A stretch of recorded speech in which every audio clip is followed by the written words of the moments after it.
La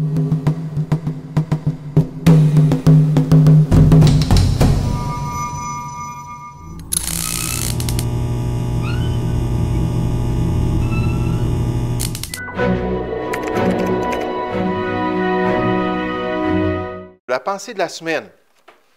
Pour le chrétien avisé, une perspective biblique du péché et du dilemme de l'homme est essentielle pour prescrire la bonne solution nécessairement aux problèmes de l'homme.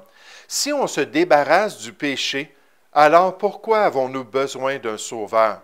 La tendance du christianisme libéral, donc on aborde un petit peu des pensées qui sont populaires dans certains groupes qui se disent chrétiens. Mais la tendance du christianisme libéral de limiter la condition humaine à des termes de justice sociale seule altère le thème central de l'Évangile. Donc, certains qui proposent que c'est les problèmes de société qui font que l'homme ne se comporte pas bien sans regarder ce qu'il y a à l'intérieur. Ce n'est pas juste l'environnement qui est important, mais ce qui se passe à l'intérieur l'est aussi.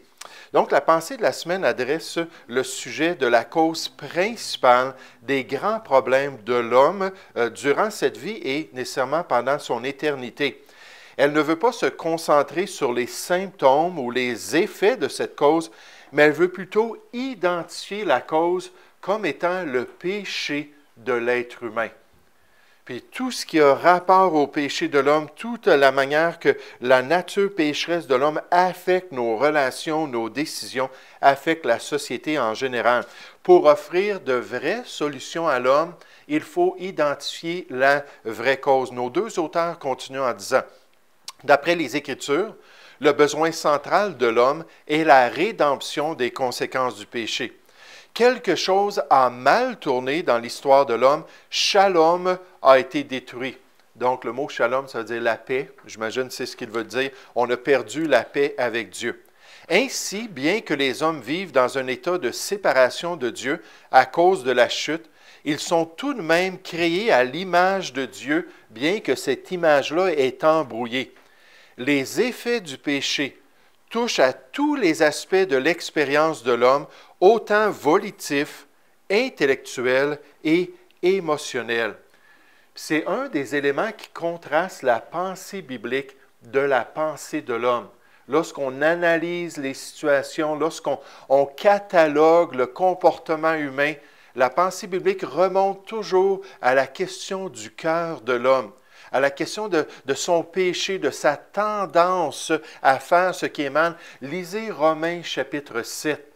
On voit même le dilemme dans la vie de l'apôtre Paul, alors qu'il réalisait qu'il y avait une loi de péché qui le portait à faire ce qui était contraire à la volonté de Dieu. Mais est-ce que c'est le péché la cause principale des grands problèmes de l'homme, ou est-ce que c'est quelque chose d'autre?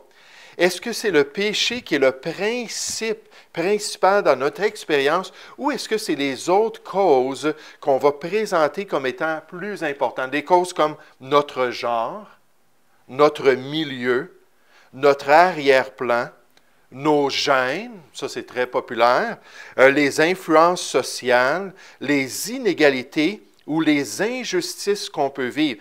Puis toutes ces choses-là, ce sont des facteurs qui peuvent être importants dans nos décisions. Mais quelle est la cause de notre choix final envers tout ce qui nous entoure? Est-ce que la Bible se trompe lorsqu'elle affirme que le péché de l'homme a bouleversé la vie sur la terre? Elle a totalement transformé la vie, elle a amené la misère sur la terre, elle a produit la douleur, la violence, la corruption, ultimement la mort. Ou est-ce qu'on devrait essayer de trouver d'autres causes à nos problèmes? Et vous savez, le Seigneur Jésus, à un moment donné, on lui a présenté dans Marc chapitre 7 et dans Matthieu chapitre 15, on lui a présenté que le problème de l'homme, c'était ce qui rentrait par sa bouche. C'était finalement les souillures qui rentraient par les aliments qu'il mangeait. Puis Jésus a totalement réfuté ça. Il a dit, les problèmes de l'homme, ça vient de son péché, ça vient de son cœur. Il leur dit, vous aussi, êtes-vous donc sans intelligence? Ne comprenez-vous pas que rien de ce qui, du dehors, entre dans l'homme ne peut le souiller en parlant des différents aliments, car cela n'entre pas dans son cœur, mais dans son ventre. puis s'en va dans les lieux secrets qui purifient tous les aliments. Car c'est du dedans, c'est du cœur des hommes que sortent les mauvaises pensées, les adultères, les impudicités, les meurtres, les vols, les cupidités, les méchancetés, la fraude, le dérèglement, le regard envieux, la calomnie, l'orgueil, la folie. Wow, si on enlevait toutes ces choses-là de l'expérience de l'homme, ça serait merveilleux de vivre ici-bas sur la terre, n'est-ce pas? Puis c'est ce qui va être merveilleux dans la gloire. Il n'y en aura plus de nature pécheresse. On va être parfaitement unis tous ensemble et unis avec la gloire de Dieu aussi, avec la personne de Dieu. On va juste faire ce qui est bien. Jésus a dit, toutes ces choses mauvaises sortent du dedans, de la nature pécheresse de l'homme et souillent l'homme. On est allé à des obsèques dimanche, puis on parlait avec différentes personnes. Puis c'était tellement triste d'apprendre qu'un jeune couple, il y avait 2 jeunes couples, juste quand mon épouse, pardon? Dimanche, oui, vendredi, merci. Mais lorsque mon épouse et moi, on était en train de se fréquenter, il y avait 2 jeunes couples qui venaient de se marier. Puis il semblait que c'était les couples chrétiens qui étaient idéaux. Puis un des 2 couples, c'était nos amis très proches.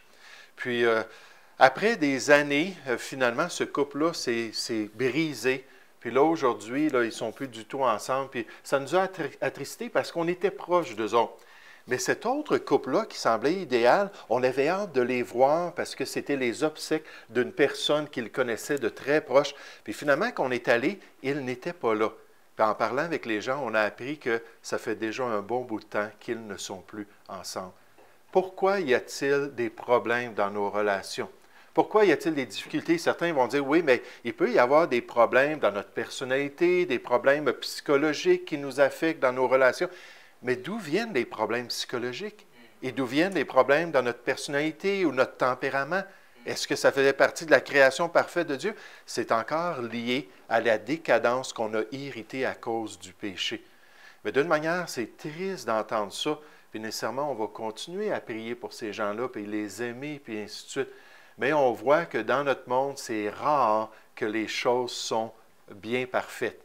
Bien au contraire, l'être humain a tendance à tout corrompre les bonnes choses que Dieu permet dans sa vie. Donc, est-ce que c'est à cause du péché qu'on a toutes sortes de problèmes? Ou est-ce qu'on enlève le mot péché de notre dictionnaire, puis on cherche d'autres alternatives? En tant que chrétien, il faut aller à la cause pour demander à Dieu la vraie solution, n'est-ce pas? Puis permettre au Seigneur d'agir dans notre vie.